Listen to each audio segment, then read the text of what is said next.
Hello everyone, I'm back home again and I've been enjoying preaching this series looking at the church and racial reconciliation.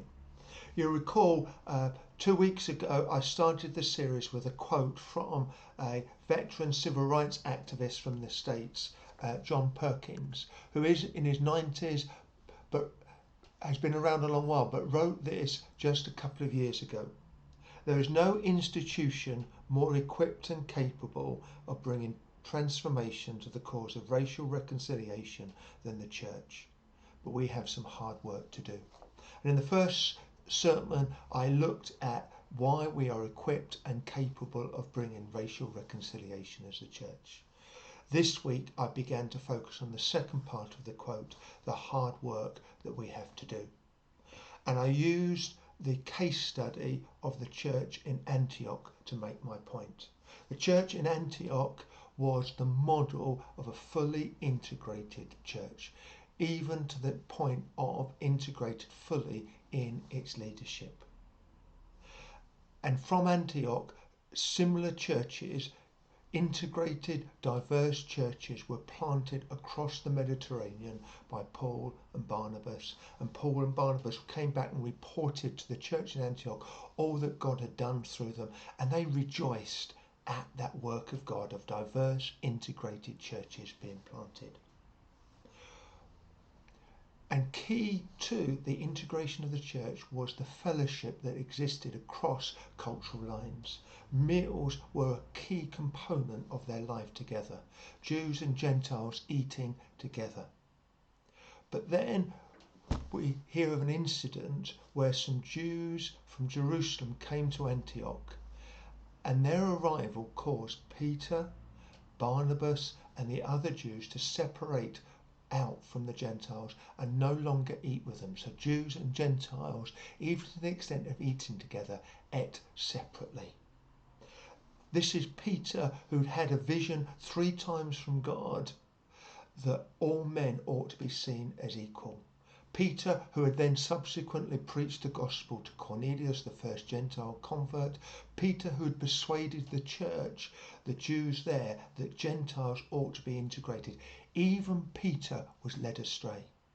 Barnabas, who had been planting churches with Paul that were integrated, he was led astray. We know about this because Paul himself saw it all and was shocked and challenged the people about how wrong they were and reported it to the churches in Galatia. And we too should be shocked, but also should be aware that if it could happen there, the model church with people who should have known better, it can happen anywhere. Hence the recognition that we can't be complacent, we have hard work to do. If we're going to bring racial reconciliation, it starts with us, and we didn't ought to underestimate how deeply prejudices lie. And we need to put to death any sense of superiority or inferiority of our culture or others' cultures. And it's easier said than done because those senses go back for generations. They're deep rooted. And similarly, the fear of what other people think and expectations of others is really deep. And it can mean that what we know intuitively is truth in the gospel can be blinded by these other things. And we need to do the hard work of pushing on and having true fellowship, real friendships across cultural lines, of having friendships with people who are different than us, getting to know them, and not just at a surface level, but the fears, concerns, the prejudices that other people have. Be willing to face them and to see and learn from each other's culture. And also we need to allow for people to lead in different cultural ways. for us not to have a narrow view of what leadership is based on our culture, whether that's a preaching style, worship leading style, or whatever it might be, but actually rejoice and encourage people to do things in culturally relevant ways for them, so that we can learn and rejoice in other people's cultures, because that's what heaven's going to be like. And that's what we want now. And that's the journey, and that's the way we get to racial reconciliation. That's the part that the church has to play.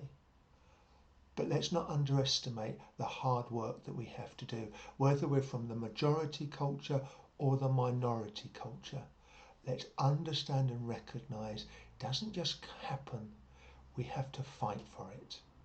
As Paul did, and he stood up to Peter, Barnabas and others, even in the church of Antioch, who were doing so much right, they then got it wrong. Let's work together to get it right in Hope Church and help others to get it right, and to see our society transformed for the glory of God. Amen.